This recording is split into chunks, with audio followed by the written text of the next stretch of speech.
बिस्मिल्लाहिर्रहमानिर्रहीम अस्सलामुअलैकुम। Welcome back to Firoza and family blog. तो आज मैं बेसिकली अपनी रूटीन के साथ साथ मॉर्निंग रूटीन के साथ साथ आप लोगों से कुछ बातें शेयर करना चाहती हूँ जो मैंने अपने पर्सनल एक्सपीरियंस से सीखा और समझा है। जैसे कि आज का टाइटल है ज़िंदगी आपकी है, आप अपने हिसाब से जिए। एक तरह का एक मोटिवेशन टॉक है जो मैं फ़ील करती हूँ, वो मैं आपके साथ शेयर करने चाहती हूँ। आज की वीडियो में कुछ ऐसी आदतें शेयर करने वाली हूँ जो हर औरत में होती है। अगर टाइम रहते ही इन आदतों को बदल लेंगे तो शायद ज़िंदगी जीना बहुत आसान हो जाएगी। आज की वीडियो को आप एंड तक ज़रूर देखिएगा। इस वीडियो से आपकी ज़िंदगी में कुछ ना कुछ बदलाव ज़रूर आएगा। तो चलिए शुरू करते हैं आज का वीडियो। तो नंबर 1 पॉइंट, जैसे कि हम औरतों को सबसे बड़ी गलती जो होती है वो ये होती है कि हम सबकी ज़िम्मेदारी लेना शुरू कर देते हैं। दूसरे की ज़िम्मेदारी अपने कंधे पे लेके चलना, लेकिन ख़ुद के बारे में कुछ नहीं सोचना। अपने आप को रिश्तों के लिए मार देना, बस ये सोचना कि मैं जो ज़िंदा हूँ सिर्फ़ अपने परिवार के लिए। रात को भी जब हम सोते हैं तो सिर्फ़ एक बात ध्यान में रहती है कि कल सुबह खाने में क्या बनेगा। सुबह जल्दी उठना है, रात को देर से सोना है। सारे काम की लिस्ट दिमाग में चलती और दौड़ती रहती है। सिर्फ़ वही बातें याद रहती हैं कि क्या क्या काम करना है। अगर मैं भी आपसे पूछने जाऊँ कि क्या आपने अपने लिए 1 घंटा निकाला है, तो 50% औरतों का जवाब होगा नहीं, क्योंकि उनकी ज़िंदगी में सुकून है ही नहीं। उन्होंने ये सोच लिया है कि मेरा कोई वजूद नहीं है। अपने आप को मार कर सिर्फ़ फैमिली के लिए ही काम करना, आपको नहीं लगता कि आप गलत हैं? आपकी सेहत भी बहुत ज़रूरी है। नंबर 2 पॉइंट जो मुझे फ़ील करता है, काफ़ी घरों में क्या होता है कि सारा दिन काम करने के बाद भी आप में सिर्फ़ कमियां निकाली जाती हैं। ऐसे नेगेटिव पीपल आपके घर में होंगे या फिर रिश्तेदार तो पक्का ही होंगे। आपने अच्छा खाना बनाया, कपड़े धोए, बच्चे को संभाला, मगर लास्ट में सिर्फ़ ये देखा जाता है कि आज आपने पूरे दिन में गलत क्या किया, ताकि एक पॉइंट मिल जाए और आपके को ताना मारा जा सके। ऐसा होता है ना। हर किसी फैमिली की कहानी ये नहीं होती, लेकिन कुछ घरों में ऐसा होता है। तो देखिए, वहाँ पे आप इग्नोर करना सीखिए। तो अल्लाह ने सबको किसी न किसी रीज़न से भेजा है। किसी को अच्छाई फैलाने के लिए, तो किसी को बुराई फैलाने के लिए। इसी तरह जो नेगेटिव लोग बुराई फैलाते हैं, ये भी अल्लाह ही की मर्ज़ी से कर रहे हैं। अल्लाह ने इनको यही काम दिया है, तो आप बुरा क्यों मानते हो?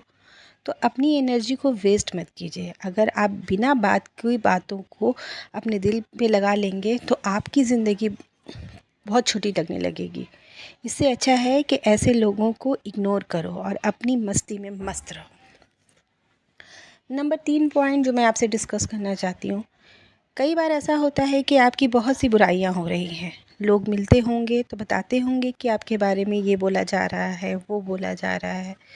तो मैं सबसे पहले आपको ये बात बता दूं कि अगर कोई बात जब तक आप अपने कानों से नहीं सुने तो उस पर यकीन बिल्कुल भी ना करें, क्योंकि आजकल लोगों का ये फेवरेट काम बन गया है कि कैसे परिवार में फूट डाला जाए और कैसे लड़ाई झगड़ा कराया जाए।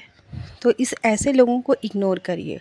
और अगर कोई आपके सामने कुछ कहता है तो आप उससे बात को क्लियर ज़रूर करें, क्योंकि चुप रहना भी हर टाइम अच्छा नहीं होता है। लेकिन कई बार सामने वाला आपको हर्ट कर रहा है और उसके बाद भी आप चुप हैं, तो आप उनको क्लियर कर ले कि मुझे, और बिना झगड़े के, बिना लड़ाई के, बिना ज़ोर से बोले कि मैं ये बात बिल्कुल नहीं बर्दाश्त करूँगी कि आप मुझे बार बार कुछ ना कुछ कहें, और बात को वहीं पर ख़त्म कर दें।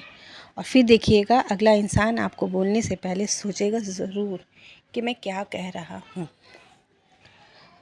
नंबर 4 पॉइंट जो मैं रियलाइज़ करती हूँ वो मैं ज़रूर बताऊँगी कि सुनो सबकी, करो अपने मन की।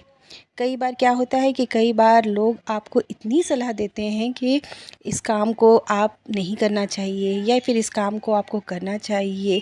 कुछ भी, अगर आप कोई अच्छे की शुरुआत करते हो तो लोगों की को तो वो बात बिल्कुल हज़म ही नहीं होती है।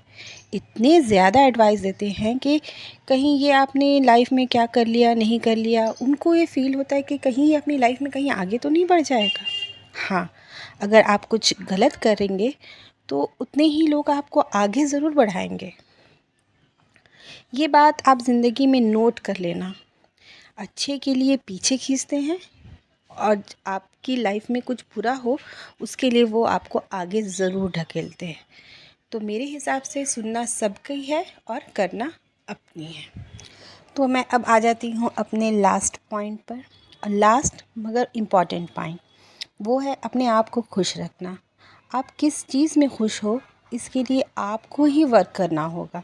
कोई इसके लिए एफ़र्ट लगाने नहीं आएगा, क्योंकि ये कोई फ़िल्म नहीं है बल्कि रियल लाइफ है। इसके लिए कोई नहीं आएगा, इसके लिए आपको अपना एफ़र्ट खुद लगाना होगा और ढूंढना होगा कि आपको किस चीज़ में खुशी मिलती है। रीडिंग में, गार्डनिंग में, डायरी राइटिंग में, या फिर सिंपल सी एक कप चाय बनाकर शांति से पीने में, या फिर वॉकिंग में। तो आई होप गाइज़ आप लोगों को मेरा आज मेरे मेरे दिल की जो बात थी वो मैंने आप लोगों से शेयर की। हो सकता है आप लोग कुछ लोग डिसएग्री होंगे और कुछ एग्री होंगे।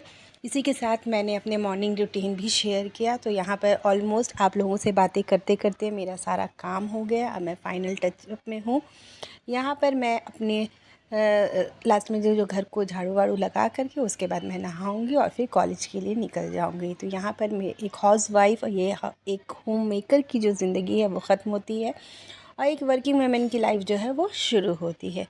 किसी भी वजह से अगर मेरा ब्लॉग आप लोगों को अच्छा लगा हो, मेरी बातें आप लोगों को अच्छी लगी हों, तो please do like share and subscribe to my channel. मिलते हैं इंशाअल्लाह अगले ब्लॉग में।